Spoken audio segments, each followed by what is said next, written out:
A personal identity is a basic human right. Everybody is born and they have a name, they are given a name. And so after you die, if you don't know that person or that person becomes a Jane or a John Doe, they still deserve their name back. That search for identity is what drives the North Carolina Unidentified Project. Everybody deserves their identity. And as far as forensic genealogy, I mean, the evidence is in the bones. Their DNA is in the bone. And so it doesn't matter if there's the murder weapon is there, we're going to bring their identity back at a minimum. Identity is defined as the fact of being who a person is. Your identity is what makes you, you. But there are roughly 135 cases across North Carolina in which human remains are not identified. Most of the cases are homicide. The cases date back to the 1950s. I guess it's the way that we treat those who have died is just as important as how we've treated them when they're alive. And giving them an identity when they aren't able to give one to themselves is kind of the most powerful thing about our work. So the State Bureau of Investigations is working with the North Carolina Human Identity and Forensic Analysis Lab at NC State to re-examine the remains in hopes of restoring identity. So we established that biological profile to help police narrow down potential missing persons so they can ultimately identify the remains. Forensic techniques have changed. Technology has improved. But every profile starts with the roughly 206 bones in a human adult. The bones change throughout a person's life, but together, those bones tell the story of you.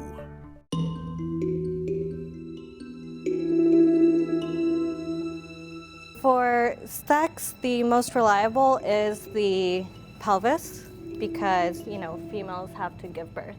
So we have some shape differences in there, mostly that women have like a wider pelvis. Their pubic bone, which is this bone right here, is a lot broader and has more of a rectangular shape. In males, it's more of a triangular shape. The ratio between the lower leg and thigh bone reveals a person's natural height. And then we plug in those numbers through some equations that are population and sex-specific to get an approximate stature. Most of the joints in the body get worn down by age or the intensity of our activities.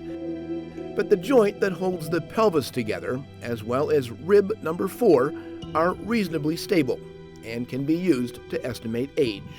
There's some characteristics in there that follow age ranges, and so we use those. The skull can also be used to determine sex. In general, males have a more robust skull. The skull also reveals ancestry. We do that by taking several points and measurements along the skull and inputting them through a computer program, and it estimates then statistically assigning a population which it most closely resembles. The skeleton also records your childhood, how you lived your life, even your nutrition. Taken together, that biological profile is the first step in restoring an identity. You have to work in a multidisciplinary setting. Anthropology is not solving them. Anthropology just provides a very small piece of the puzzle. It requires the medical examiner. It requires law enforcement. We need investigations. Without them, we can't do it. And when the cases warrant, we will also send them out for forensic genetic genealogy. Think of forensic genealogy as submitting a DNA sample to find your family origin, but then reverse it. You're trying to find that one origin that you don't know who it is instead of you finding your family. So we find the family and go back to the identity. And even though they are identified by forensic genealogy, then we send out for a familial DNA match. You need a scientific validation for that identity. The number one priority is to find out who you are. You have to know who your victim is. Bring their identity back, do some digging into their background, and then the case may be revived, if you will. SBI investigators searched their files for cases with the best chance of a victim being identified. The cases selected are those in which significant amounts of remains were recovered, and there is enough information still available to law enforcement to move forward. The minimum we could do is to get their identity back, return the remains. The identities of 8 unidentified remains have been restored in the past year. We had one case that didn't have a name and they died in 1976.